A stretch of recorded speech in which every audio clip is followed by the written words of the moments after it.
Hi ಸ್ನೇಹಿತರೆ, ನಮಸ್ಕಾರ. ಇವತ್ತು ಮೆಂತ್ಯ ಸೊಪ್ಪಲ್ಲಿ ಮೊಟ್ಟೆ ಕೋಳಿ ಬಿರಿಯಾನಿ ಮಾಡೋಣ.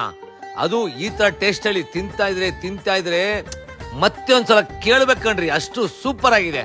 ಕುಕ್ಕರ್ ಅಲ್ಲಿ ಸ್ವಲ್ಪ ಎಣ್ಣೆ, ಚಕ್ಕೆ, ಲವಂಗ, ಕಾಳ್ಮೆಣಸು, ಏಲಕ್ಕಿ, ಗಸಗಸೆ, ಬಿರಿಯಾನಿ ಎಲ್ಲ ಅಷ್ಟು ಪುಡಿ ಮಾಡಿ ಎಣ್ಣೆಯಲ್ಲಿ ಹಾಕೊಳ್ಳಿ. ಸ್ವಲ್ಪ ಈರುಳ್ಳಿ, ಒಂದು ಜಾರಲ್ಲಿ ಮೆಂತ್ಯ ಸೊಪ್ಪು, ಕೊತ್ತಂಬರಿ ಸೊಪ್ಪು, ಪುದೀನಾ ಸೊಪ್ಪು, ಹಸಿ ಮೆಣಸಿನಕಾಯಿ ಪೇಸ್ಟ್ ಆಗಿ ರುಬ್ಬಿ ಎಣ್ಣೆಯಲ್ಲಿ ಚೆನ್ನಾಗಿ ಫ್ರೈ ಮಾಡಿ. ಶುಂಠಿ, ಬೆಳ್ಳುಳ್ಳಿ, ಸ್ವಲ್ಪ ಈರುಳ್ಳಿ ಹಾಕಿ ಪೇಸ್ಟ್ ಆಗಿ ರುಬ್ಬ ಹಾಕೊಳ್ಳಿ. ಸ್ವಲ್ಪ ತುಪ್ಪ, ಮೊಟ್ಟೆ ಕೋಳಿ, ಚಿಕನ್ ಹಾಕಿ ಚೆನ್ನಾಗಿ ಮಿಕ್ಸ್ ಮಾಡಿ, ಸ್ವಲ್ಪ ಉಪ್ಪು, ಸ್ವಲ್ಪ ಟೊಮೊಟೊ, ಸ್ವಲ್ಪ ನೀರ್ ಹಾಕಿ ಒಂದು 10 ವಿಸಿಲ್ ಕೂಗಿಸ್ಕೊಳ್ಳಿ. ಯಾಕಂದ್ರೆ ಮೊಟ್ಟೆ ಕೋಳಿ ಬೇಗ ಬೇಯಲ್ಲ, ಅದರಿಂದ 10 ವಿಸಿಲ್ ಕೂಗಿಸ್ಕೊಳ್ಳಿ. ಜಾಸ್ತಿ ಖಾರ, ಎಣ್ಣೆ ಪದಾರ್ಥ ತಿನ್ನೋದ್ರಿಂದ ಗ್ಯಾಸ್ಟ್ರಿಕ್, ಅಸಿಡಿಟಿ, ಉಳಿತೇಗು ಬರ್ಬೋದು ಅಥವಾ ಬರುತ್ತೆ.